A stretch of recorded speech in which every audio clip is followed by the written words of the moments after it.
Hey guys, my name is Kaylee and my neighbor Jason is a retired veteran who I happen to know loves to play poker.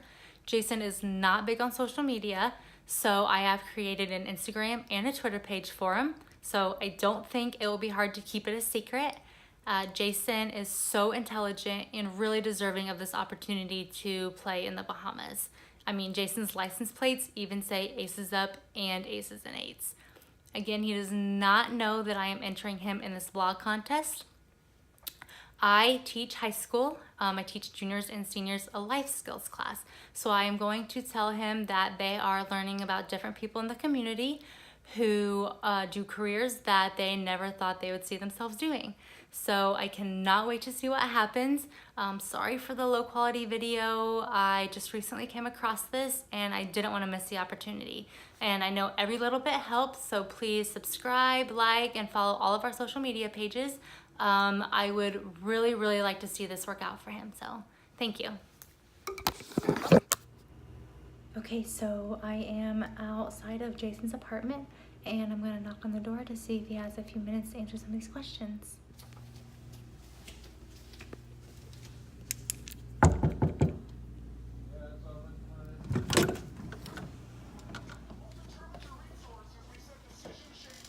Hey, I was just wondering if you had a few minutes to answer those questions I spoke to you about for my students. Yeah, that's cool. Turn this off. Do you care if I record? Well, I guess I don't have a choice, do I? Yeah, that's fine. Have a seat. Have a seat. I'm sorry. Let me turn this off. Turn my game off. I'm just finishing up. Yeah, do you mind also turning off that lamp maybe? Make the video a little better. This lamp? Yeah. I can't You gonna turn that lamp on? this one on. Okay, yeah. Oh, much better.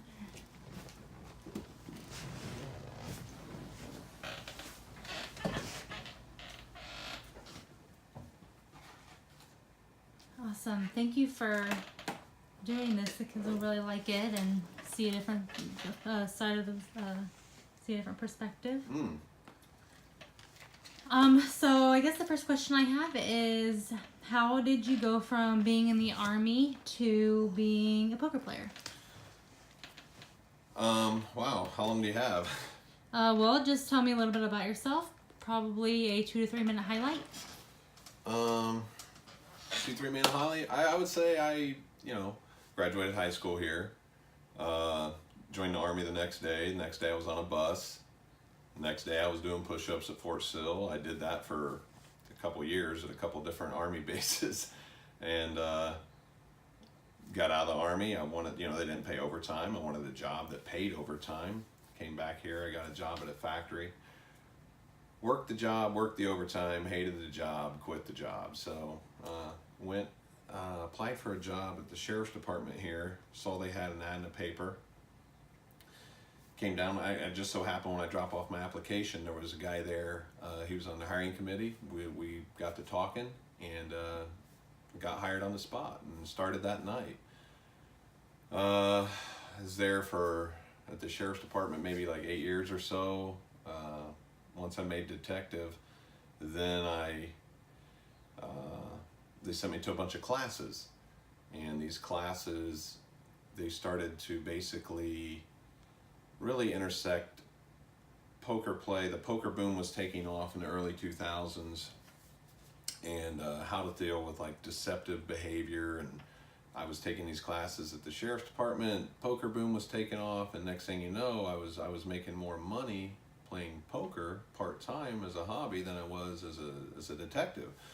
So I remember I came in one morning, and it's I don't know, Monday morning.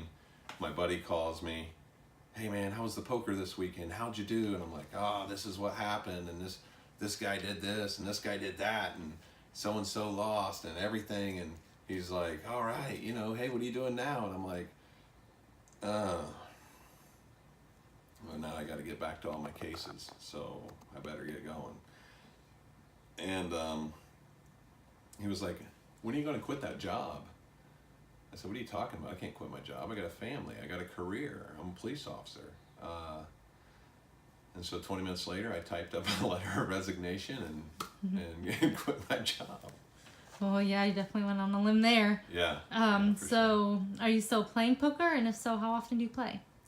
Well, I certainly don't play as much as I used to. I probably play a couple times a month now. Not very much. Where all have you traveled to play poker, and what is your favorite place? As far as where have I traveled to play, I mean, I've went several hundred, because, I mean, every place I go, I typically get a chip. So, I mean, I don't know if you can get any of these on there. There's some chips I've got. I mean, I basically, I get all these. I like to get a chip everywhere I go, and so basically, I figure it's a cheap souvenir, and probably a favorite place to go, I would say maybe the Aria, the Bellagio. They're hard to beat, but I've probably played at damn near every place in the country.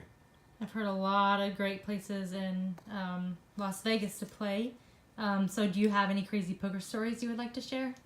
I mean, crazy poker stories, where do you even start? I mean, I watched a guy do a foot race in the middle of the night. He was a tennis coach. He's a young man. He's racing a guy twice his age for, $500 in the middle of the night. I saw a hand not too long ago, just a couple months ago, $27,000 all in pre-flop in a 1-2 game, a 1-2 poker game, which is very low limit, and jacks versus king 7 offsuit. It's incredibly obscure hands to get that much money in, especially at that level. But yeah, so there's some crazy things that happen. The craziest thing that's ever happened to me has always happened at a poker game, seems like. Yeah, that sounds pretty crazy in itself. What is the biggest pot you've ever won? I mean, the biggest pot I've ever won, it's hard to say, but I mean, it seems like you remember your losses more than you remember your wins. I know that sounds really weird, but it just seems the way that works out. Well, would you mind sharing one of your biggest losses? I mean, I really don't want to share I mean, one time, years ago, I was playing at a higher limit, and my buddy comes over to watch me play, and we're playing 25-50 Omaha, which is a pretty good size game, and I lost what you would make as a teacher probably in the first hour. And so, that was enough for him. He got sick to his stomach watching me lose that much money. He left, and I, so yeah, sometimes it can be bad. Okay, well, my last question is, how has poker changed your life? I mean, poker has changed my life in the greatest of ways, honestly. It's allowed me and my family to travel. It's provided a lot of opportunities. I have went basically all over the country. I've met dozens of people in all walks of life. It provides a lot of freedom and flexibility. I enjoy the way that the game is played. I really like, I mean, it's just, I was down in Central America in a poker game. And next thing you know, there's a guy there, one of the few other Caucasians in the poker game. I said, hey, are you from the United States? He said, yeah, I'm from Indiana. I said, no way, what town? He said, some town you never heard of. And I said, you're kidding me. He names a town that's 20 minutes from here. Next thing you know, we're great friends. We go to Tahoe together. We go to umpire school together, and things like that. They just don't happen without poker. So poker's, I love it. Wow, that is so awesome to hear. I have interviewed a few other people in the community as well, and I have gotten to shadow them a little bit, and I didn't know if it would be possible to attend one of your poker games. Yeah, that's never happened, but yeah, I think if I talk to the guys, I've known them for years and years, it shouldn't be a problem. I mean, if you want to go to a game, I can call them and probably set it up, so. Awesome. Well, thank you for taking the time to answer these for me, and I will talk to you later. Sure.